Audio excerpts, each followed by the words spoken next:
और देखते हैं। कल का हम लोगों ने पढ़ा था कि मोटर के दो भाग होते हैं, एक होता है स्टेटर, एक होता है रोटर। स्टेटर मतलब बाहरी परत जो रुका रहता है, जो मूव नहीं करता है। उन्हीं स्टेटर में था यॉक। क्या था? यॉक। यॉक होता है जो मोटर का बाहरी जो ढांचा होता है, कवर होता है, वही उसी को हम लोग यॉक कहते हैं। उसी को क्या कहते हैं? यॉक कहते हैं। छोटी मशीनों में देखिए, छोटी मशीनों में बना होता है कास्ट आयरन का, बड़ी मशीनों में होता है रोल्ड स्टील का। मिला जुला की स्टील की पत्ती होती है, उसे ही बेल्ट मोड़ के और वेल्डिंग कर दिया जाता है, वही हो जाता है रोल्ड स्टील। Rolled steel.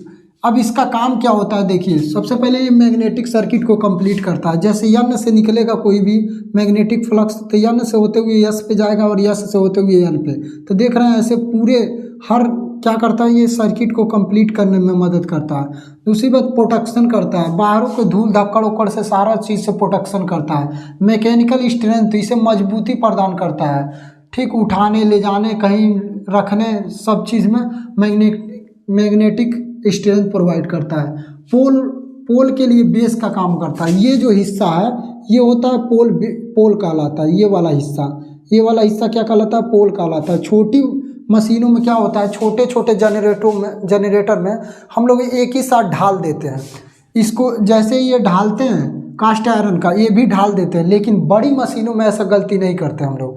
बड़ी मशीनों में क्या करते हैं कि यहाँ पे बोल्ट की मदद से हम यहाँ पे ये अलग से पोल को स्थापित करते हैं। अलग से क्या करते हैं? पोल को स्थापित करते हैं। इसीलिए पोल के लिए बेस आधार का भी काम करता है। इंड प्लेट होती हैं जो साइड की प्लेटें होती हैं, जहाँ पर देखेंगे आप ध्रुव और बेयरिंग एक दूसरे से, यानी सॉफ्ट जो होता है बेयरिंग पे टिका रहता है, ऐसे रोटेट भी करता है। तो इंड प्लेट पर जो होता है, इंड प्लेट पे बियरिंग को सपोर्ट भी प्रदान करता है। इंड प्लेट को सपोर्ट प्रदान करेगा, और इंड प्लेट किसको सपोर्ट करती है? बियरिंग को स्थापित करती है, जिससे कि सॉफ्ट स्थानी से रख के रोटर रोटेट करता है। ठीक, अब इस पे जो बाइंडिंग उसी होती है उसे मैग्नेटिक फील्ड बाइंडिंग कहते हैं। इसे क्या कहते हैं? Magnetic field binding. क्योंकि इसका मेन पर्पज यही होता है कि मैग्नेट को बनाना। छोटे मोटरों में हम देखते हैं, आप खोलेंगे छोटे छोटे डीसी मोटर, छोटे छोटे मोटरों में देखेंगे कि किनारे किनारे मैग्नेट ऑलरेडी रहता है। मैग्नेटिक वहाँ पे हम लोग मैग्नेट इलेक्ट्रोमैग्नेट नहीं पैदा करते, इसे इलेक्ट्रोमैग्नेट कहते हैं। जब भी मैग्नेट बिजली से बनाया जाएगा तो उसे इलेक्ट्रोमैग्नेट कहते हैं। जब मैग्नेट पहले से, ये जो सिंपल मैग्नेट देखते हैं आप लोग रेडियो में, बाजा में, ये लाउड स्पीकर में, ये सब होते हैं, ये परमानेंट मैग्नेट कहलाते हैं। छोटी डीसी मोटरों में ये परमानेंट मैग्नेट ऑलरेडी उसमें रहता है, लेकिन बड़ी मोटरों या बड़ी मशीनों में आप लोग नहीं देखेंगे, क्योंकि अस्थाई मैग्नेट जो होता है, परमानेंट मैग्नेट होता है, उसकी इतनी ताकत नहीं होती है। जबकि इलेक्ट्रोमैग्नेट हम लोग मनचाही शक्ति का पैदा कर सकते हैं। जितना ही ज़्यादा हम करंट भेजेंगे और जितना ही ज़्यादा कॉइलों की संख्या बढ़ाते जाएंगे, हम देखेंगे उसकी मैग्नेट की स्ट्रेंथ पावर बढ़ती जा रही है। और इसे तो कहते हैं पोल कहते हैं। इस आगे वाले हिस्से को हम लोग कहते हैं पोल शू। क्या कहते हैं? पोल शू। पोल शू का काम क्या होता है देखिए, ये मैग्नेटिक फ्लक्स को ये आर्मेचर पर यूनिफॉर्म, देखिए यूनिफॉर्म चाहता है कि यूनिफॉर्म प्रोवाइड करे। क्या करे? यूनिफॉर्म मतलब इसे वितरित करता है, डिस्ट्रीब्यूट करता है, छींटता है। यूनिफॉर्म, ऐसे यूनिफॉर्म छींटता है। ठीक, ज़्यादा एरिया हो गया, ये काफ़ी बड़ा होता है, एयर गैप को कम करता है। टेक्निकल भाषा में कहते हैं एयर गैप को कम करता है, एयर गैप को कम करता है। दूसरा, ये बाइंडिंग के लिए सपोर्ट का काम करता है। देखिए ये वाली बाइंडिंग गिरेगी नहीं, चाहे उजड़ेगी नहीं, इसके लिए सपोर्ट का काम करता है।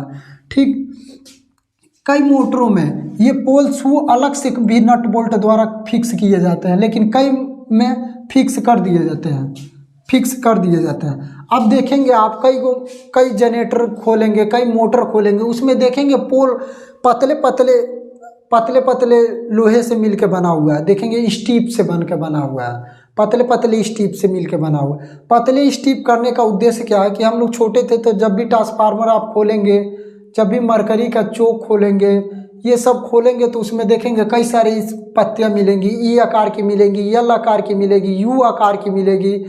ऐसे पत्तियों का इसलिए फाड़ दिया जाता है, इसलिए लेमिनेट कर दिया जाता है, क्योंकि उसमें जब भी फ्लक्स में परिवर्तन होगा इसके कारण आर्मेचर में भी करंट पैदा होगी। आर्मेचर में जब करंट बहेगा, डीसी जनरेटर है तो आर्मेचर से करंट पैदा होगा, आर्मेचर में करंट पैदा होगा, आर्मेचर में करंट पैदा होगा तो वो भी अल्टरनेटिव नेचर का होता है। अल्टरनेटिव नेचर होने के कारण देखिए, अल्टरनेटिव नेचर है यानी बिजली कम बेसी होगी तो उसी के कारण मैग्नेटिक फ्लक्स भी कम बेसी होगी, मैग्नेटिक फ्लक्स भी कम बेसी होगी। तो जैसे जैसे मैग्नेटिक फ्लक्स कम बेसी होगी तैसे फैराडे ने कहा था कि जब भी कोई कंडक्टर मैग्नेटिक फ्लक्स को बार बार काटेगा तो उस कंडक्टर में एक विद्युत वाहक बल उत्पन्न हो जाएगा।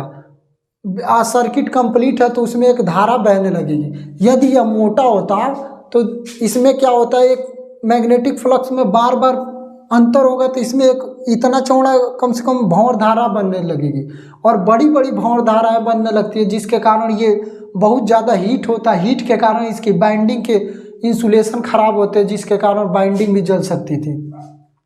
इसीलिए हम लोग क्या करते हैं, उसे फाड़ देते हैं ताकि ईडी करंट कम हो जाए। आप देखेंगे कि सिलिकॉन स्टील के बनाए जाते हैं, आर्मेचर को जो होता है सिलिकॉन स्टील के बनाए हो जाते हैं फाड़ फाड़ के, क्योंकि अभी हिस्टैरिसीस लॉस कम करने के लिए, शैथिल हानियाँ कम करने के लिए, इसके बारे में हम आगे जानेंगे। बस इतना जान लीजिए कि फाड़ा जाता है ईडी करंट कम करने के लिए, ठीक। और सिलिकॉन स्टील का बनाया जाता है शैथिल हानियाँ कम करने के लिए, शैथिल हानियाँ कम करने के लिए। पोल शू अभी बताएं कि पोल शू क्या करता है, ये मैग्नेटिक फ्लक्स को यूनिफॉर्म डिस्ट्रीब्यूशन करता है, ठीक। बाइंडिंग को रोकता है, लो रिएक्टेंस पाथ प्रोवाइड करता है, लो रिएक्टेंस पाथ प्रोवाइड करता है, ठीक।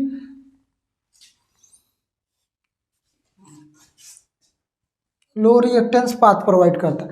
ऐसे ही हम छोटे छोटे लेक्चर अब बनाएंगे, छोटे छोटे लेक्चरों में एक एक टॉपिक को कवर करेंगे।